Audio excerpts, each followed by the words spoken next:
Hello friends, எல்லோரும் எப்படி இருக்கிறீங்க? இன்றைக்கி ஒரு குயிக் கிச்சன் டிப், இல்லைன்னா இது எப்படி சொல்கிறது, ஒரு வெஜிடபிளை எப்படி யூஸ் பண்ணலான்னு காட்ட போகிறேன். இது உங்களுக்கு என்னன்னு தெரியுதா? இது வந்து நம்ம ப்ரோக்கோலி கீழே வர தண்டுங்க. இதை மோஸ்ட்லி எல்லாருமே தூக்கி போட்டுருவாங்க. பட் நான்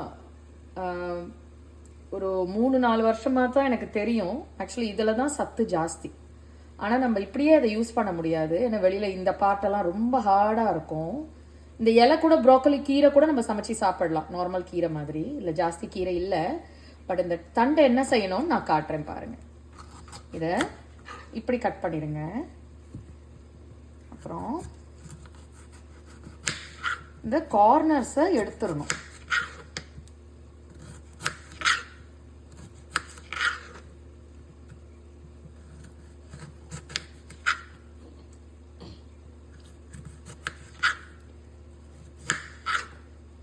நான் முக்கால்வாசி எடுத்துட்டேன். இந்த கீழேயும் கொஞ்சம் இந்த ஹெவியான தண்டு பாட்டை எடுத்து போட்டுடலாம்.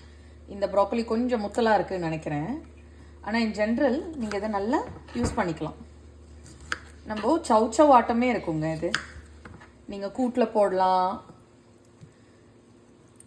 இது இன்னும் இலை ப்ரோக்கோலியாக இருந்துச்சுன்னா அந்த ஓரத்தை மட்டும் எடுத்துகிட்டு நீங்கள் இதை எப்படி கட் பண்ணிவிட்டு ஸ்டிர் ஃப்ரை கூட பண்ணலாம். எந்த வெஜிடபிள் கூட வேணாலும் ஸ்டிர் ஃப்ரை பண்ணலாம். ஆக்சுவலி நீங்கள் இதை இப்படியே கூட சாப்பிடலாம். இந்த ஊரில் வந்து ப்ரோக்கோலியெல்லாம் பச்சையாக காய்கறி மாதிரி சாப்பிடுவாங்க. இந்த ஸ்டெம்மை கூட நீங்கள் ஆக்சுவலி சாப்பிடலாம். இந்த ஃப்ளவருக்கும் இல்லை எவ்வளோ நியூட்ரிஷன் இருக்குமோ இதுலேயும் அவ்வளோ நியூட்ரிஷன் இருக்கும். இதை நீங்கள் கூட்டில் சேர்க்கலாம், சாம்பாரில் சேர்க்கலாம், சாம்பாரில் போடுற வெஜிடபிளோட சேர்க்கலாம். இது வேஸ்ட் பண்ணாமல் யூஸ் பண்ணலாம். நாங்கள் வந்து ரொம்ப வருஷமாக யூஸ் பண்ணிட்டு தான் இருக்கோம். இது உங்களுக்கு ஆல்ரெடி தெரிஞ்சிருக்கலாம். தெரியாதவங்க இந்த ஐடியாவை யூஸ் பண்ணிக்கோங்க. தேங்க்யூ.